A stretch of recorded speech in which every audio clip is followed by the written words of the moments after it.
Shalom. First and foremost, I want to give all praises, honor, and glory to Yahweh, Bahasham Yahushai, Bahasham, Rechak Kodesh. Double honors to the elders and the apostles of Great Millstone, and peace and blessings to the elect. And today we're going to go into the book of Jeremiah, the 19th chapter. As you can see, the broken jar. And in here, the Lord just has Jeremiah, using a similitude, right, in the physical sense of performing a certain action to symbolize, right, what the Lord is going to do. And oftentimes you'll see with the prophets of old, the Lord had them do that. One example also being Ezekiel, right, even also Isaiah, right, and so on and so forth. So this is Jeremiah 19:1. Thus saith the Lord Yahweh, go and get a potter's earthen bottle. So in other words, like a jar or a bottle that's been made by a potter, and take of the ancients of the people and of the ancients of the priests. And the ancients were referring unto the elders. So basically gather some of the elders, and the elder priests, and have them go with you, and go forth onto the valley of the son of Hinnom, which is by the entry of the east gate. And this was an actual valley, right? Like a area that was well known to Israel, okay, because they ended up, a lot of wicked Israelites ended up using that place as a place of sacrifices, and worshiping of Molech, okay, and idolatry. So as it says here, and proclaim there the words that I shall tell thee, and say, hear ye the word of the Lord Yahweh, O kings of Judah and inhabitants of Jerusalem. So when you get there and they're there with you, this is what you're going to say to them, right? Say so they can hear it.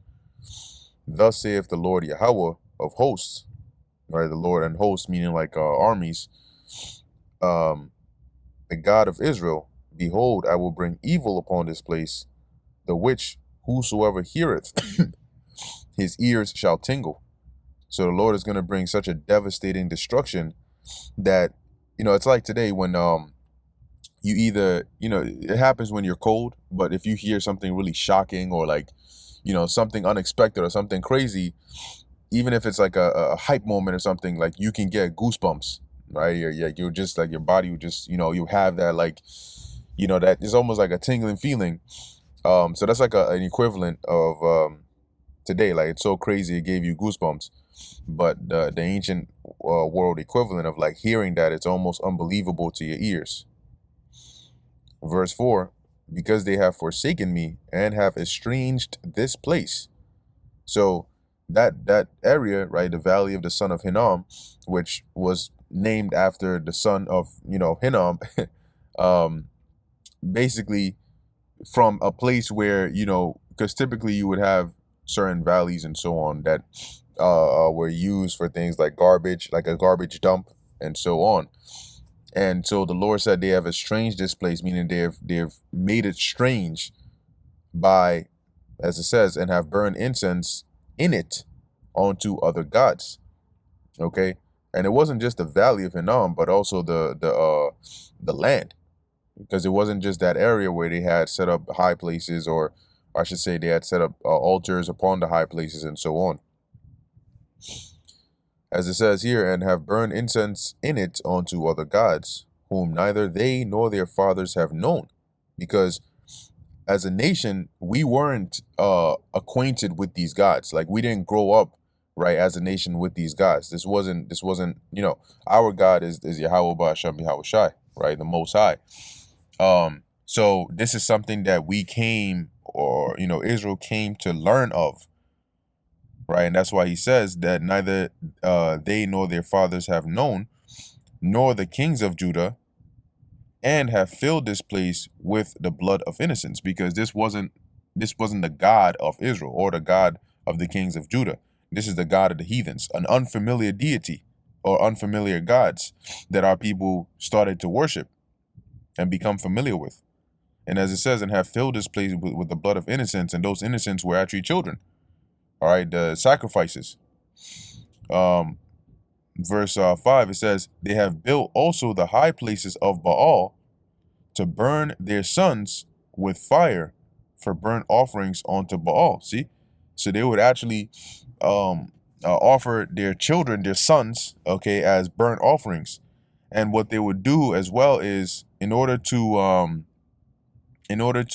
drown out the sounds or the cries of the babies that were burning, they would play loud sounds, right? Drums was one of them, beating drums and chanting really loudly, to drown out the sound of of the burning babies.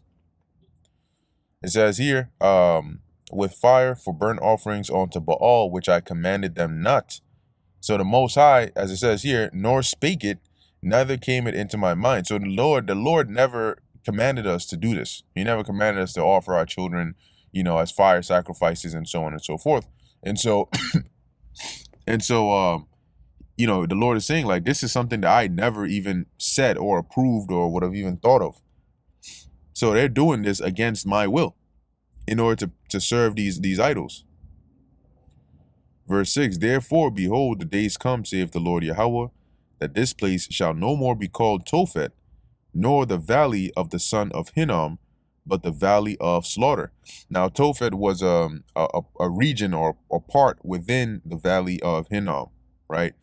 And the Lord is saying it's going to be known as the valley of slaughter because of how much death is going to come by way of the judgment he was going to bring. Verse 7, and I will make void the counsel of Judah and Jerusalem in this place. So they're going to be brought so low, right? They're not going to have any reason or means of escape, okay, to be able to make it out of this situation. Because typically when certain events took place, you would have the king's court, right, or the elders that would gather, and they would say, like, hey, like, let's offer a sacrifice onto the Lord, or let's do a nationwide fast, or let's do something, right, that it can appease the Lord, and we can peradventure have mercy. But the Lord is saying he's going to make all that void. There's going to be no reprieve, no solutions, okay, to this situation that is going to come against Judah and Jerusalem.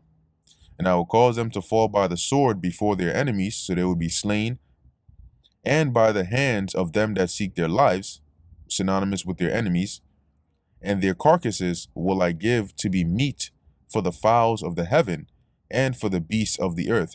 And when the Lord says that, you got to understand what it means. It's not just that you're going to die, but you will be deprived of a proper burial. Because when somebody dies and they bury that person's body, that's not their carcass, or their dead body is not meat for the fowls of heaven or the beasts of the earth.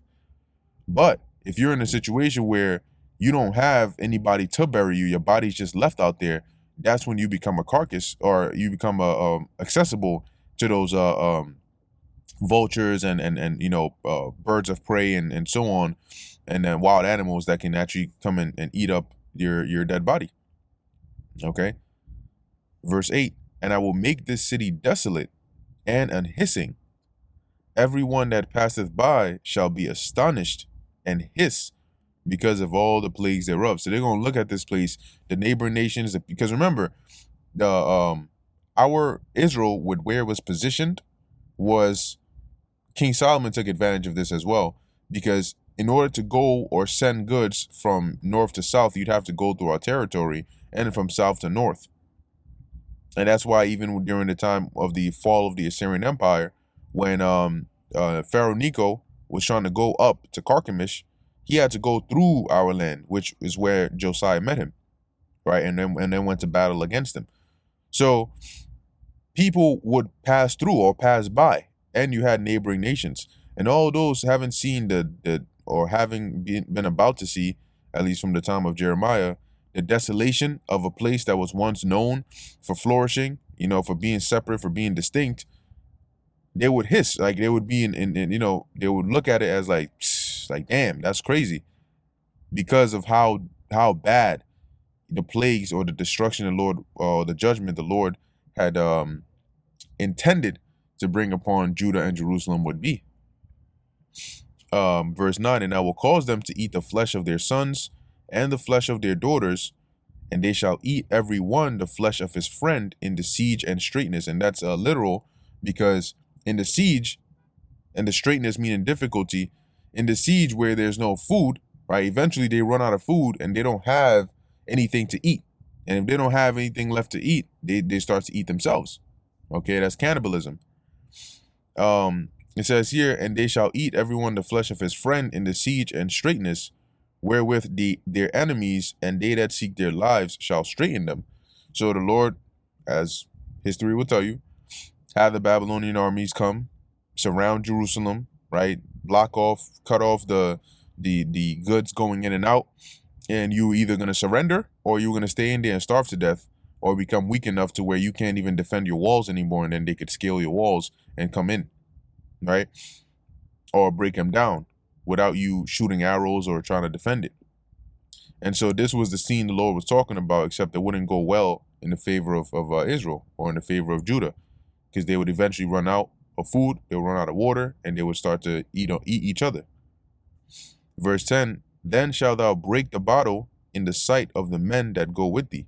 So remember, in the beginning, the Lord told Jeremiah to get that earthen bottle, right, made from a potter, and take the elders with him to the valley of Hinnom, and then go and prophesy these things. So after prophesying these things, then he told them, right, to break the bottle so that they would all see it. Verse 11, and thou and shalt say unto them, thus saith the Lord Yahweh of hosts, even so will I break this people and this city, just like I broke this bottle, as one breaketh a potter's vessel, that cannot be made whole again. And they shall bury them in Tophet till there be no place to bury. So that's signifying a great death, because Tophet was a valley, but it wasn't like a shallow place. So imagine throwing, you have so many dead bodies in there. You think the Babylonian armies were gonna dig up the ground and bury you, give you a proper burial? No.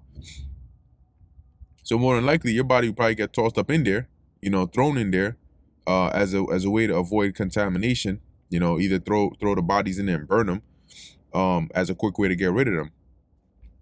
But in any case, and then you see that on the like in movies or shows like Game of Thrones and so on.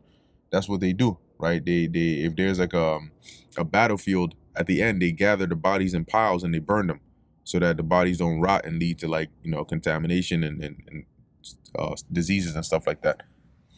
But as it says here, as one breaketh a potter's vessel that cannot be made whole again. So the Lord is saying that this destruction that's coming, you're not going to be able to escape it or to go back to the way you were. All right, your city, your stuff is getting broken down, and it's going to stay that way for a period of time, unless you make it new again.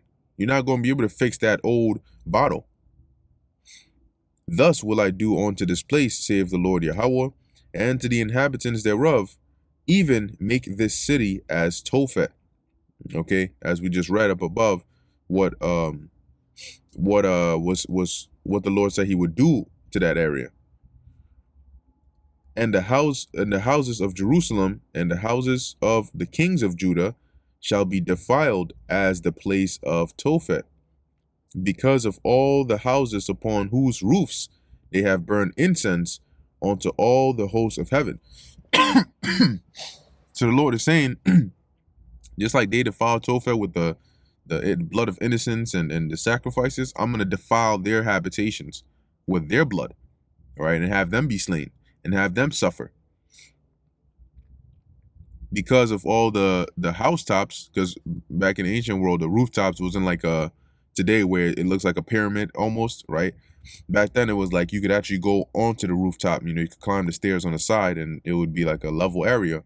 Sometimes people would pray over there and so on. And you had Israelites that were, as it says here, burning incense to the heavenly hosts, right? And idol worshiping on the top of the roofs. And have poured out drink offerings unto other gods.